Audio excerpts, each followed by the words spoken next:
को शुरू कर दिया जाए। हम तुम लोगों को आयत से संबंधित प्रश्न बता रहे थे, लेकिन आज हम वर्ग और वृत्त दोनों से संबंधित प्रश्न को बताएंगे। देखिए, सबसे पहले इनके कुछ महत्वपूर्ण प्रश्न हैं, जो एक सूत्र है, पहले उन पर ध्यान दे लें। हम वर्ग के सूत्र के बारे में बता चुके थे, है ना। इसका अगर क्षेत्रफल निकालना है तो क्षेत्रफल निकालने के लिए दो तरीके बताए थे। एक तो तरीका है भुजा का स्क्वायर कर दें। अगर भुजा 7 है तो उसका स्क्वायर 49, 8 है तो उसका स्क्वायर 64, है ना।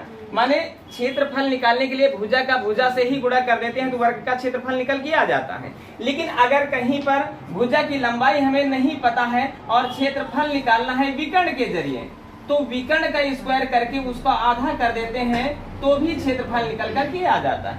कहने का मतलब है वर्ग का क्षेत्रफल निकालने के दो सूत्र हुए। क्या? एक तो भुजा का भुजा से गुणा, दूसरा विकर्ण का विकर्ण से गुणा करके उसका आधा कर देना ही किसका? वर्ग का क्षेत्रफल है। दूसरा क्या बताए थे? परिमाप। परिमाप का मतलब होता है चारों ओर की लंबाइयों का योग। अर्थात जैसे अगर हम कह देते हैं 5 ये है तो 5 ये भी होगा और 5 ये भी होगा और 5 ये भी होगा, तभी तो वर्ग कहा जाएगा। वर्ग की चारों भुजाएं बराबर होती हैं। वर्ग की अगर चारों भुजाएं बराबर होती हैं तो चारों भुजाओं का योग ही हमारा परिमाप होगा।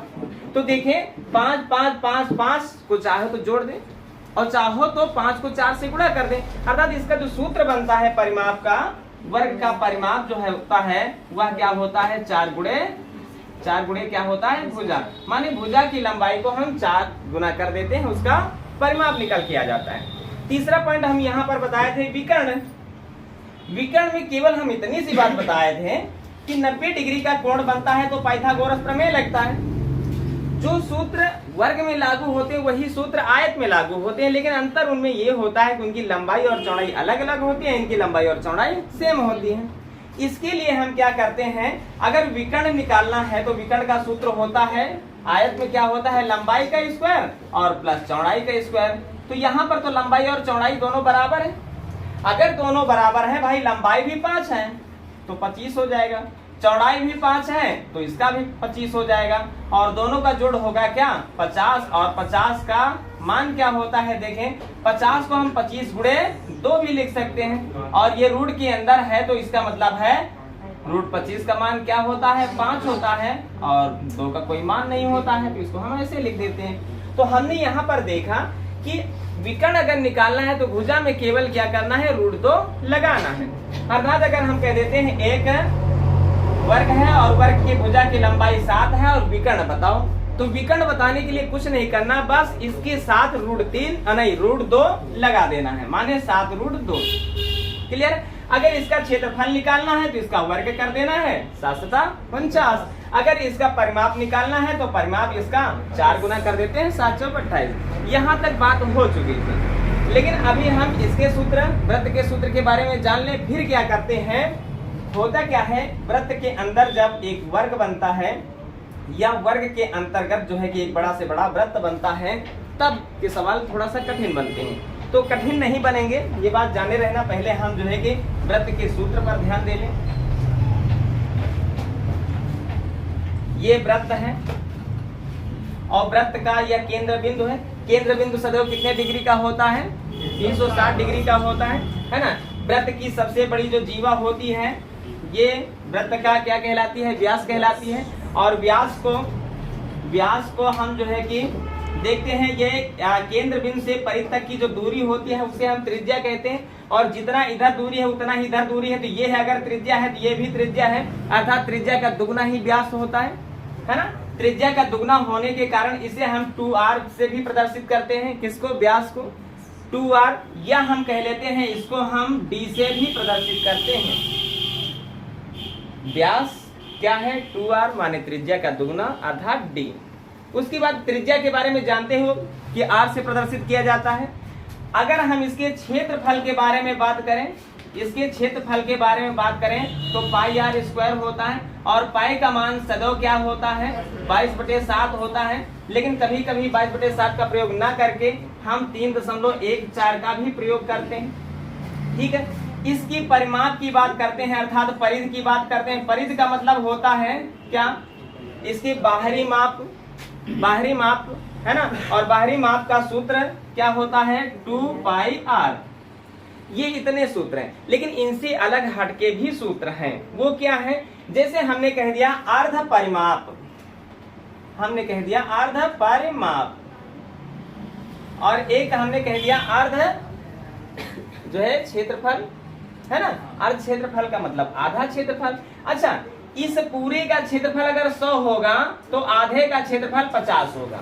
तो अर्ध क्षेत्रफल का सूत्र बनाने के लिए केवल क्षेत्रफल के सूत्र को हम क्या करते हैं?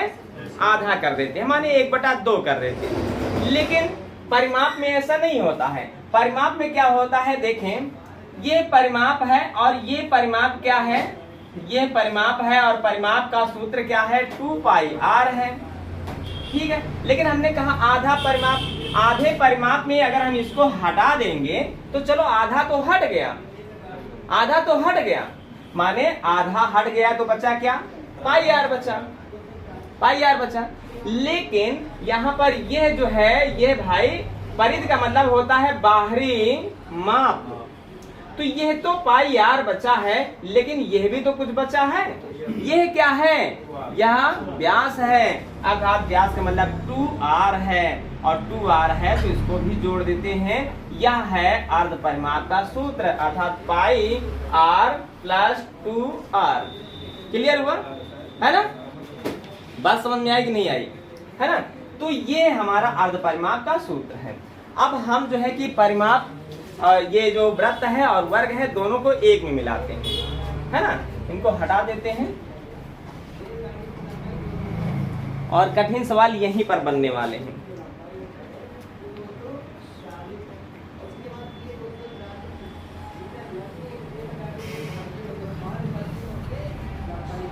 देखें, पहले हम जान लेते हैं कि सवाल कैसे कैसे बनते हैं। एक वर्ग है ना, एक वर्ग जिसकी भुजा की लंबाई दी रहेगी, और इस पर कहा जाएगा इसके प्रत्येक भुजा पर अर्धवृत्त बने हैं, अर्धवृत्त बने हैं, तो इस पूरी की पूरी आकृति का क्षेत्रफल बताओ, पहला पॉइंट। दूसरा कह रहा है एक वर्ग है और वर्ग की भुजा की लंबाई दी रहेगी, वर्ग के सबसे बड़े अंतःवृत्त का क्षेत्रफल बताओ, माने इसके अंदर बने बड़े से बड़े वृत्त का क्षेत्रफल बताना है। अच्छा, गोल ना बने तो इस पर ध्यान नहीं देना, ठीक है। तो देखें यहाँ पर, माना कि ये वाला सवाल बाद में कर लेते हैं, इसको पहले। माना कि इसकी लंबाई क्या है? भुजा की लंबाई 7 दी गई, मान लेते हैं कि 7 दिया गया या 14 दिया गया या कुछ भी दिया गया। तो यहाँ पर केवल एक बात ध्यान देने वाली है कि ये वर्ग है और वर्ग के अंदर जो है कि बड़ा से बड़ा वृत्त बन रहा है, तो उस वृत्त का क्षेत्रफल क्या होगा? देखो, चाहे वो अंदर क्षेत्रफल वृत्त बना हो चाहे बाहर बना हो, वृत्त का क्षेत्रफल का तो सूत्र πr² ही होगा, जिनमें से पाई का मान तो हमें हरदम पता होता है कि 22/7 होता है, लेकिन हमें त्रिज्या की जरूरत है। त्रिज्या शायद हमें पता चल जाए तो सारे के सारे पॉइंट हमें पता चल सकते हैं, है ना। तो हम देखें त्रिज्या कैसे। तो देखें, यह अगर यह भुजा की लंबाई 7 है, ये ध्यान देना, यह भी लंबाई 7 है, और यह तुम्हें नजर आता होगा। अगर हम इस वर्ग को हटा दें तो यह जो लाइन खींचे हैं ये है क्या? व्यास है, किसका? वृत्त का। अर्थात जब कभी भी एक वर्ग के अंदर एक वृत्त बनता है, तब उस वर्ग की भुजा की लंबाई ही उस वृत्त का व्यास बन जाती है। अर्थात ये 7 है तो इसकी त्रिज्या 3.5 होगी। बोलो, होगी या ना होगी? अगर होगी तब हमें उस त्रिज्या का पता चल गया है। अर्थात r² का मतलब है त्रिज्या का त्रिज्या से कर दो गुणा। अब देखें होता क्या है, 3.5 दुना होता है 7 और 2 से कटा तो 11 हुआ। अब जवाब में क्या हुआ? 11 का 3.5 से गुणा। 35 से कम 35 और हासिल 3 हुआ, 35 से कम 38 और हुआ क्या? एक अंक बाद जवाब मिल जाएगा क्या? 38.5। बात क्लियर हुई? पहला तरीका, पहला पॉइंट है ना। दूसरा क्या होता, हमने यहाँ पर केवल इतनी सी बात सीखी है कि जब भी वर्ग के अंदर एक वृत्त बनता है तो वर्ग की भुजा की लंबाई ही वृत्त का व्यास बनती है। पहला पॉइंट। दूसरा, हो सकता है कि वर्ग के बाहर बने वृत्त, जैसे हमने कह दिया कि ये वर्ग है और इस वर्ग की भुजा की लंबाई माना था 7, तो यहाँ पर भी 7 मान लो, ठीक है। और इसके बाहर जो है कि चारों कोनों को स्पर्श करता हुआ यह वृत्त बनता है, तो इस वृत्त का क्षेत्रफल बताओ, है ना, यही तो कहेगा। तो यहाँ पर भाई चाहे अंदर बना हो वृत्त, चाहे बना हो बाहर वृत्त, वृत्त का क्षेत्रफल तो होता है पाई आर स्क्वायर ना। पाई आर स्क्वायर का मतलब पाई का तो मान 22/7 दिया ही होता है, लेकिन हमें क्या त्रिज्या की जरूरत होती है। त्रिज्या की अगर जरूरत होती है तो त्रिज्या को कैसे निकालें? यहाँ से त्रिज्या निकालना मुश्किल काम नहीं है ना, केवल हमें थोड़ा सा समझना है। देखो अगर ये एक लाइन खींच रहे हैं, ये लाइन बताओ वर्ग का क्या है? विकर्ण है। तो वर्ग का विकर्ण कितना होगा? तुम लोगों को बताए हैं, केवल वर्ग की भुजा की लंबाई पता हो, विकर्ण पता करने के लिए √2 साथ में लगा देना, अर्थात हुआ क्या 7√2। और अब थोड़ी देर के लिए यह जो है वर्ग हटा दो, तो कुछ नजर आया, ये है क्या? यह बीचों बीच से गुजरने वाली एक रेखा है और वह क्या कहलाती है? व्यास कहलाती है। और व्यास का आधा क्या? त्रिज्या होता है, अर्थात इसका कर दो आधा, 3.5। ऐसे करोगे क्या? 7√2/2 कर दो, क्या दिक्कत है भाई? और 7√2/2 कर दो, क्लियर है? अब देखो 7 से 7 गया कट और 2 से 22 गया कट। और अब यहाँ पर करना क्या है भाई? √2 का गुणा √2 से करोगे तो √4 होगा, और √4 का मान होता क्या है? 2 होता है। तो ऊपर 2 नीचे 2 गया कट, तो हुआ क्या? 11×7=7। क्लियर? अब हमने क्या देखा? दोनों सवालों की जब तुलना हमने की तब कुछ और भी नजर आया। जानते हो वो क्या नजर आया? देखो जब एक वृत्त दिया गया हो और वृत्त के बाहर जो है कि एक वृत्त हो, वर्ग के बाहर एक वृत्त हो और वर्ग के अंदर एक वृत्त हो, तो हमने इन दोनों की बात कर ली है। जब त्रिज्या 7 थी और उसके अंदर वाले वृत्त का क्षेत्रफल निकाले थे तो 38.5 हुआ था या नहीं? और जब बाहर वाले का क्षेत्रफल निकाले तो 77 हो गया। तो देखा गया यहाँ पर कि अगर किसी वर्ग के एक अंतःवृत्त एक परिवृत्त की बात की जाए तो किसी भी वर्ग के अंतःवृत्त और परिवृत्त का क्षेत्रफल का जो संबंध होता है वो क्या होता है? अंतःवृत्त का ठीक दुगना परिवृत्त होता है। 38 का दुगना करके देखो क्या आता है? क्या 77? 2 पंची 0, 2 8 17, 2 3 7 दशमलव लगा देते हैं, देखो होता है 7। बात क्लियर हुई? नहीं बात क्लियर हुई? अर्थात यहाँ पर क्वेश्चन देखो, हम जब देखो क्वेश्चन क्या होता है, ऐसे हम कह देते हैं एक वर्ग के अंतःवृत्त और परिवृत्त का क्षेत्रफल का अनुपात बताओ, है ना। हमने ये कहा कि किसी वर्ग के अंतःवृत्त और परिवृत्त का क्षेत्रफल का अनुपात बताओ। अब हम दिमाग में लाते हैं ये कि ना तो वर्ग के भुजा की लंबाई दी गई है, ना तो किसी वृत्त की त्रिज्या की लंबाई दी गई है, हमारे पास कुछ है नहीं, है ना। तब के लिए हम बता देते हैं कि अंतः माने जो अंदर की ओर बनेगा, परि माने जो बाहर की ओर बनेगा। तो अंतः माने जो अंदर बनेगा उसका क्षेत्रफल कम होगा, जो बाहर बनेगा उसका क्षेत्रफल ज्यादा होगा। हो सकता परिवृत्त और अंतःवृत्त का क्षेत्रफल पूछ ले, लेकिन यहाँ पर तो हमने कहा अंतःवृत्त और परिवृत्त का क्षेत्रफल, तो अंतःवृत्त का क्षेत्रफल कम होता है, परिवृत्त का क्षेत्रफल ज्यादा होता है। अर्थात परिवृत्त वाला हमने देखा भी कि अंतः का क्या होता है? दुगना होता है। अर्थात अंतःवृत्त का क्षेत्रफल और परिवृत्त का क्षेत्रफल का जो अनुपात होता है वह ठीक 1:2 होता है। लेकिन अगर परिवृत्त और अंतःव्रत की बात कर दें तब इनका जो अनुपात होता है वह 2:1 होता है। इसको आवश्यकता अनुसार जो है कि तुम पलटने का कार्य कर सकते हो। कुछ समझ में आया है ना। तीसरा पॉइंट क्या बताने जा रहे थे ये भी बात जान ले और फिर सवाल लगाते हैं। हम कहते हैं एक वर्ग है और अभी तुमने त्रिज्या 7 मानी तो 7 ही मानते रहो, कोई दिक्कत की बात नहीं। 7 से एक बात होती है कि वहां पर संख्या कटने आसानी से कट जाती है, इसलिए हम बार बार 7 मान रहे हैं। अब इस वर्ग की चारों भुजाओं पर एक अर्धवृत्त बना है, प्रत्येक भुजा पर एक एक अर्धवृत्त बना है, तो पूरी आकृति का क्षेत्रफल बताओ, है ना। कितनी सी बात हुई। अब देखो यहाँ पर क्षेत्रफल से घबराने की कोई जरूरत नहीं। पूरी का क्षेत्रफल निकालना तो पहले वर्ग का क्षेत्रफल निकाल डालो भाई। वर्ग का क्षेत्रफल क्या होगा, भुजा का स्क्वायर 7 7 50 हो गया कि नहीं, कोई दिक्कत। अब इस वर्ग को हटाओ, ये जो ऊपर वाला अर्धवृत्त है ना, बीच वाले चित्र को गैप कर दो और ये जो एक उठा के ऐसे रख दो भाई, है ना, तो एक वृत्त बन गया ना। और ऐसा ही करेंगे इसमें और इसमें, तो एक और वृत्त बन जाएगा ना। और दोनों वृत्त में त्रिज्या कितनी है, 3.5 है भाई। भुजा की लंबाई 7 है और त्रिज्या 3.5 है ना, तो 3.5 इसकी 3.5 इसकी है। तो ये बात जान लो, जिसका जितना क्षेत्रफल इसका होगा उतना क्षेत्रफल इसका होगा। और किसी एक का क्षेत्रफल निकाल लेते हैं, पाई आर स्क्वायर। पाई का मान होता है 22/7 और यहाँ पर होता है क्या है, त्रिज्या माने 3.5 × 3.5, ठीक। और जितना इसका होगा उतना ही इसका होगा, चाहे 2 बार जोड़ दो चाहे 2 से गुणा कर दो, बात बराबर है।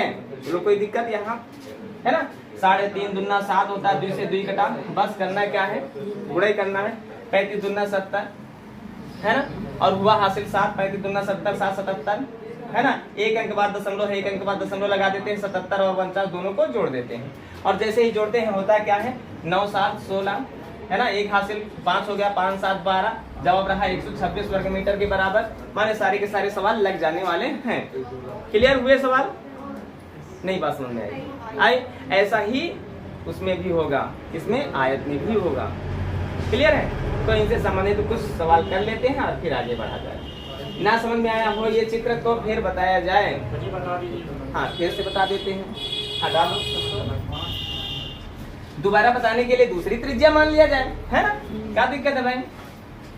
दोबारा जानने के लिए बड़ा चित्र बना लेते हैं, है ना। और इस पर जो है कि परिवृत्त बना लेते हैं। ये परिवृत्त का मतलब बाहर की ओर। और इसकी भुजा की लंबाई कितना मान ले, बोलो हैं, 8 मान ले, कहते हैं 8 मान ले। कटेगा नहीं, देखो कटेगा नहीं, ये तुम्हारी प्रॉब्लम है, हल करते जाए। चलो 14 मान ले, क्या दिक्कत है। देखें नहीं कटेगा तो क्या आंसर नहीं आएगा, आंसर तो आएगा, आंसर आएगा, बस दशमलव का प्रयोग करना पड़ेगा बस। क्षेत्रफल निकालना है, पहले इसका क्षेत्रफल निकाल डालो। 14 का स्क्वायर होता क्या है, 109। क्लियर हुआ। त्रिज्या तुम्हें पता है 7 हो गई है, और त्रिज्या 7 हो गई तो 2 वृत्त बनेंगे। किसी एक वृत्त का क्षेत्रफल निकालो भाई, 2 पाई आर के जरिए, नहीं पाई आर स्क्वायर के जरिए। पाई का मान 22/7 है और त्रिज्या 7 है ना। और ये मिला करके 1 बना, ये मिला करके 1 बनेगा, तो 1 1 2 बनेंगे, 2 बनेंगे तो दोगुना कर दो, 7 से 7 कटा, 7 दूनी 14, 14 दूना 28 हासिल 2, 14 दूना 28, 2 हासिल 23, जवाब रहा 308 के बराबर। देखो खटखट सारे सवाल लग जाएंगे। क्लियर हुआ, क्या कुछ पूछना है। हाँ ये अच्छा ये है ना, हाँ बोलो ये क्या हुआ। अरे 2 वृत्त 2 से गुणा, 3 वृत्त बन जाए 3 से गुणा, 4 वृत्त बन जाए 4 से गुणा, है ना। अभी हम दोनों को जोड़ना भूल गए, है ना। 8 से 4 होता है, हासिल 1 हुआ, 10 हो गया, 10 का 0 हासिल 1 हो गया, 2 3 5 हो गया, 504, यही तुम्हारा जवाब है। क्लियर है। क्या हुआ, हाँ 504 9 से तो कटेगी, है ना। तो क्लियर हुआ सवाल, लगाया जाए। चलो लगाते हैं। देखें सवाल पर ध्यान दें। सवाल कह रहा है एक वर्ग है ना, एक वर्ग है और एक वर्ग के अंतःवृत्त की जो त्रिज्या है वह क्या है, अंतःवृत्त की त्रिज्या क्या है, 2√7 है ना। तो सवाल ने कहा परिवृत्त का क्षेत्रफल बताओ। तुम लोगों ने बहुत बड़ी गलती की। और जब हम तुमको कह रहे हैं कि अंतःवृत्त का क्षेत्रफल निकाल डालो और उसका परिवृत्त का क्षेत्रफल दुगुना ही तो होता है, तो कुछ निकालने की जरूरत है क्या? अंतःवृत्त का क्षेत्रफल होता है क्या? पाई आर स्क्वायर होता है। पाई आर स्क्वायर कौन नहीं जानता है? कौन नहीं जानता है? पाई का मान 22/7 होता है, ये भी जानते हो। और त्रिज्या तुम्हारे सामने रखी है 2√7 और इंटू 2√7, है ना। और अब जानते हैं कि परिवृत्त का क्षेत्रफल दुगुना होता है, तो भाई 2 से गुणा कर दो। क्या दिक्कत है भाई? इसमें क्या दिक्कत हुई? √7 से कट गया, क्लियर। अब कुछ कटने वाली ये 2 से तो नहीं काट दिया, है ना, यही गलती कर दी हो। क्या करना था बताओ? 2 दूनी 4 दूनी 8 दूनी 16 के 6 हासिल हो गया 16 1 17, जवाब रहा 176 के बराबर। क्या दिक्कत है? सवाल बोलने में कठिन लगा, देखने में कठिन लगा, लेकिन लगाने में कठिन लगा है क्या? कैसे काट दिए हैं? √7 गुणे √7 और बटे √7। हमने इस 7 से दोनों 7 काहे निकाल ले, पहले ही समझा गए। √7 गुणे √7 होता है √49 और √49 का मान क्या होता है? √49 का मान होता है 7। तो ऊपर लिखा है 7, नीचे लिखा है 7, 7 से 7 नहीं कट जाएगा? कट जाएगा। देखो क्या दिक्कत आई बताओ? परिवृत्त वाले जो बाहर वाले वृत्त की त्रिज्या निकालना पड़ा है क्या? इसीलिए तो वो बात समझा गए थे कि इसका वो दुगुना होगा। हम तो सोचे हम सरल से चल रहे हैं, लेकिन सरल वाला कठिन लग गया, पहला सवाल कठिन लग गया। हाँ बताओ बताओ भैया, जो ना समझ आया तुरंत बोलो। और किसी को पूछना है इन सवालों में? आ गया सवाल? अगर परिवृत्त की त्रिज्या दी गई है, अंतःवृत्त की त्रिज्या निकालना है, तो उसका पहले क्षेत्रफल निकालो। क्षेत्रफल निकालो और क्षेत्रफल का आधा जो है कि अंतःवृत्त का क्षेत्रफल हो जाएगा, है ना। इन दोनों का संबंध क्या होता है? इसका ये दुगना होता है और इसका ये आधा होता है। यही तो बता गए हैं। हमें बताने का समझाने का मतलब क्या निकला है कि दुगना होता है आधा होता है। चलो फिर अगला प्रश्न हल करते हैं। तो 16 आ रहा है, चलो 20 16 आ रहा है, चलो जो भी है देखिए। चलो अच्छा, अपने अपने आंसर अपने अपने स्थान पर रखे रहो, देखो किनका सही होता है ना। सही वाला निर्णय आज ही जाएगा थोड़ी देर में। देखो सवाल कह रहा है एक वर्ग है, इस पर परिवृत्त बना है, चारों भुजाओं पर परिवृत्त बना है ना, यही तो कह रहा है। और इस भुजा की जो लंबाई है वो 28 है। तो पहला काम है पूरे चित्र का क्षेत्रफल पूछा जा रहा है। तो पहला तो काम ये है कि इसका क्षेत्रफल निकाल लो। इसका क्षेत्रफल निकालने के लिए इसका स्क्वायर करना पड़ेगा। किसका? 28 का। 28 का स्क्वायर क्या होता है? ये बात जिनको नहीं पता है, तरीका है क्या, पहले 8 का स्क्वायर लिखो, 8 टाइम 64 के 4 हासिल 6 हो गया, क्लियर। फिर दोनों का गुणा करके दोगुना कर दो, 8 दूनी 16, 16 दुगुना 32, 32 में 6 जोड़ दो, 38 हासिल 3 हो गया। फिर 2 का स्क्वायर कर दो, 2 दूनी 4 और 4 में कितना हासिल हुआ था? 3 हासिल हुआ था। 4 3 7 माने 28 का स्क्वायर 784 होता है। कुछ गुणा भाग करने की जरूरत नहीं है।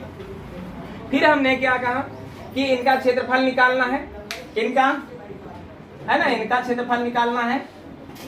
तो यहाँ पर देखे हैं कि 2 वृत्त बने हैं, 2 वृत्त, और वृत्त का क्षेत्रफल होता क्या है? पाई आर स्क्वायर। जब एक वृत्त का क्षेत्रफल पाई आर स्क्वायर, तो 2 वृत्त का क्षेत्रफल 2 पाई आर स्क्वायर।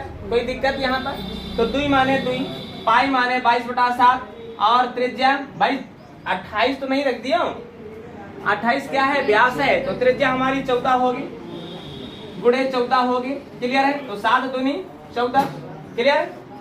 अब हमको क्या करना है भाई? गुणाई करना है। 14 दूना 28, 28 दूना 56 और 56 का 22 से गुणा करना है, 56 का 22 से गुणा करना है ना। 56 दूना 112, 112 के 2 हासिल 11 होगा। 56 दूना 112 में 11 जुड़ा तो 123, 123 का 123 होगा, क्लियर है। अब हम जोड़ लेते हैं। देखो 4 2 6 हुआ, 8 3 11 हुआ और हासिल 1 8 हुआ, 8 2 10 हुआ और एक हासिल यहाँ पर हुआ क्या? 2016, ना कि 616, क्लियर है। 2016 के बराबर जवाब तुम्हारा रहा।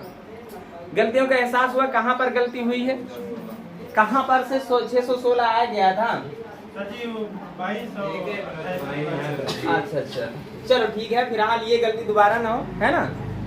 चले कुछ है जो समझाने योग्य है और उसको फिर पुनः समझाया जाए। जोड़ में गलती हुई, चलो सुधारना आप जोड़ को, ठीक है। आ गया, अगला प्रश्न लिखो। हो गया 49। चलो चले सवाल पर ध्यान दें। कह रहा है 2 वृत्त हैं और दो वृत्त कैसे बने हैं? एक वर्ग के अंदर बना है और एक वृत्त के वर्ग के बाहर बना है। और इन दोनों के क्षेत्रफलों का जो अंतर है, इन दोनों के क्षेत्रफलों का जो अंतर है वह क्या कह रहा है? 77 है। अरे सुनो तो, सुनो, बात को समझो, सवाल से थोड़ा हट चलते हैं। हाँ बोलो। अन्य बता रहा है, अलग अलग दो वृत्तों, एक वृत्त और एक अन्य वृत्त के अंदर, वर्ग के अंदर, एक अन्य जो है वह वर्ग के अंदर है, एक परिवृत्त और एक वर्ग के अंदर अंतःवृत्त। नहीं, बात को समझो। सवाल ने कहा क्या भाई? देखो पूरी तरीके से लिखना ही तो अच्छी बात है। देखें क्या कह रहा है, दो वृत्त, एक परिवृत्त है और एक क्या है? वर्ग के, है ना? एक अन्य, अन्य का मतलब दूसरा वाला वृत्त, वर्ग के अंतः माने अंदर। एक जो अन्य वृत्त है वह वर्ग के अंदर है। क्वेश्चन को समझना, ठीक है? देखो दो वृत्त, एक परिवृत्त, एक अन्य। एक अन्य का मतलब जान रहे हो? एक अन्य जो वृत्त है वह वर्ग के अंदर बना है ऐसे, और इनका अंतर है 77। अच्छा सुनो, अब क्वेश्चन से थोड़ा सा हट चलते हैं। हमने कहा जो परिवृत्त होता है और जो अंतःवृत्त होता है, तो अंतःवृत्त अगर कह देते हैं 10 है तो परिवृत्त क्या है? 20 है। क्वेश्चन को समझना है, यहाँ पर है नहीं, सवाल में नहीं दम है। गणित के का औकात जो सवाल ना आंसर न बतावे है। देखो देखो तो, सुनो तो, सुना है? अरे यो 10 है तो यो 20 है, यो 15 है तो यो 30 है, यो 40 है तो यो 80 है। और इनका अंतर कितना है? इनका अंतर अंतःवृत्त के बराबर ही तो है। इन दोनों का अंतर 10 है तो है, इन दोनों का अंतर 15 तो है, इन दोनों का अंतर। अर्थात अंतर क्या दर्शाता है? अंतर क्या दर्शाता है? अंतःवृत्त का क्षेत्रफल दर्शाता है। माने अंतर जो 77 लिखा है वो अंतःवृत्त का क्षेत्रफल दिया गया है। ठीक है, क्वेश्चन को समझना। अंतःवृत्त का क्षेत्रफल दिया गया है ना, ये अंतःवृत्त का क्षेत्रफल। तो अंतःवृत्त के क्षेत्रफल के जरिए अगर हमको अंतःवृत्त का व्यास पता चल जाए तो व्यास पता चल जाएगा, तो वर्ग का एक भुजा की लंबाई पता चल जाएगी। और वर्ग की भुजा की लंबाई अगर पता चल गई तो जाहिर सी बात है क्षेत्रफल निकालने के लिए इसका स्क्वायर कर देना है ना। तो इसकी त्रिज्या पहले निकालो तभी तो व्यास पता चलेगा। पाई आर स्क्वायर बराबर 7। कोई दिक्कत? पाई का मान है 22/7 गुणे त्रिज्या का है पता नहीं है 7 है ना। 11 दूना 22 है तो 11 सतह 77 है। क्लियर है? और कुछ है? अब यहाँ पर देखो, अब यहाँ पर देखो आर स्क्वायर दिया गया है, आर स्क्वायर दिया गया है। अच्छा, ये आर स्क्वायर का मतलब है कि 2/7 जो है वो उधर जाएगा तो 7/2 हो जाएगा ना, 7/2 हो जाएगा ना, हो जाएगा कि नहीं? अब ये इसमें भाई ये यहाँ से चला गया 7/2 हो गया, माने भाग वाला गुणे, गुणे वाला भाग में हो जाता है ना, सबको पता है। स्क्वायर जब उधर गया तो रूट बन गया, और रूट बन गया तो रूट 7 मतलब 7 गुणे 7 49 हो गया, 49 का मान 7 हो गया है ना। और इसका ये रूट के अंदर ही रह गया। ये क्या है? ये क्या है बोलो? ये क्या है? त्रिज्या है। और त्रिज्या का दुगना ही व्यास होता है, माने 7 का दुगना 14 लिख दे, ये व्यास हो गया। हो गया कि नहीं हो गया? हुआ ना। देखो 49 तुम्हारा कैसे गलत हो रहा है, देखो है ना। अब हम करते क्या है, ये व्यास अगर पता चल गया तो ये व्यास ही भुजा की लंबाई होती है ना। तो इसका मतलब ये भुजा की लंबाई है, और भुजा की लंबाई पता चल गई है तो उस वर्ग का क्षेत्रफल निकालने के लिए क्या करोगे? उसका स्क्वायर करोगे ना। स्क्वायर का मतलब होता है उसका उसी से गुणा, यही तो बात करोगे ना, यही तो बात करोगे ना। तो 14 का स्क्वायर क्या होगा? 196 होगा। और रूट 2 का रूट 2 से गुणा रूट 4 का मान क्या होता है? 2 होता है ना। और 2 से काटोगे तो 2 9 18 बचा, 1 हो गया 16, 2 8 16, जवाब रहा 98 के बराबर। देखो 49 तुम्हारा गलत हुआ कि नहीं? कोई दिक्कत आई? क्वेश्चन को समझना है हर जगह पर, हर स्टेप पर। देखो क्षेत्रफल है, क्षेत्रफल है, क्षेत्रफल को आसान। और देखो हर एक पॉइंट को हम यहाँ पर पहले ही दर्शा गए हैं। कुछ है ऐसा जो नहीं समझ में आया? फिर पुनः इसको समझाया जाए। पुनः समझाया जाए, ना समझाया है पुनः समझाया जाए, है। चलो बताएं कहे नहीं समझना हुआ। हम छाट के और व्रत बनाए ना, छाट के और वर्ग बनाए ना। अब की लियो है ना, एक परिव्रत है और दूसरा अंतःव्रत है ना। हम कहें एक का यो दुगना हाथ है, भाई दुगना हाथ है तो इनका अंतर एक है तो हो ही। इनका तराजू पर समझो, तराजू पर परिव्रत है एक और एक अंतःव्रत है। परिव्रत जो है अंतःव्रत का दुगना होता है, ऐसे अनुपात बनता है ना। 77 क्या है, दोनों का अंतर है, अंतर के सामने अंतर रखो। परिव्रत पर सवाल लगाना है तो परिव्रत, अंतःव्रत की बात करें तो अंतःव्रत, है ना। अंतःव्रत निकालना है तो 1 बराबर 77 है तो 1 बराबर 77 ही होगा। माने अंतःव्रत का जो क्षेत्रफल है वो 77 होना है, 77 होना है। तो देखो हमको भुजा की लंबाई अगर पता चलेगी तभी तो वर्ग का क्षेत्रफल निकालना है ना, वर्ग का क्षेत्रफल ही निकालना है। उसके लिए हमको क्या है, भुजा की लंबाई निकालना पड़ेगा। भुजा की लंबाई निकालने के लिए जो अंदर जो वृत्त बना है उसका व्यास निकालना होगा, और व्यास निकालने के लिए उसकी त्रिज्या जरूरी है। तो सबसे पहला काम हमारा त्रिज्या निकालना। तो त्रिज्या निकालने के लिए कहते हैं पाई आर स्क्वायर का प्रयोग करो। पाई का मान 22/7 है और गुणे त्रिज्या पता नहीं है, और बराबर कह रहा है, क्षेत्रफल कह रहा है 77 है ना। तो 11 से इसको काट दो, 11 दूना 22 और 11 से काटोगे तो 11 से 77। क्लियर। ये आर स्क्वायर बराबर निकालना है, ये 77 तो गया हट, है ना। बचा क्या 2/7, ये 2/7 बराबर के उस पार जाएगा तो 7/2 हो जाएगा। तो हुआ क्या 49/2, है ना। 49/2 हुआ ना। और ये रूट का ये स्क्वायर है, ये जब गया तो इधर रूट बन गया। रूट 49/रूट देखो रूट 49 का मान 7 हो गया, और इसका कोई मान नहीं तो इसको रूट के अंदर कर दो। ये क्या हुई है, त्रिज्या हुई। और त्रिज्या इतना है तो व्यास कितना होगा, दुगना होगा। तो इसका दुगना कर दो, इसका दुगना होगा क्या 14√2, है ना। ये क्या हो गई, ये व्यास हो गई। और ये व्यास जो है इस देखो भुजा की लंबाई के बराबर है। अर्ध वर्ग की भुजा की लंबाई हमें पता चल गई, और भुजा की लंबाई पता चल गई तो उसका क्षेत्रफल निकालने के लिए उसका स्क्वायर करना है। स्क्वायर कर दो भाई। देखो 14 का 14 से गुणा तो 196 हुआ, और √2 का √2 से गुणा तो √4 का मान 2 हुआ। 2 से जैसे काटोगे तो जवाब रहेगा 98 के बराबर। ये तुम्हारा आंसर है ना। बाकी अगले प्रश्न में, है ना। समय भी हो गया है, ठीक है।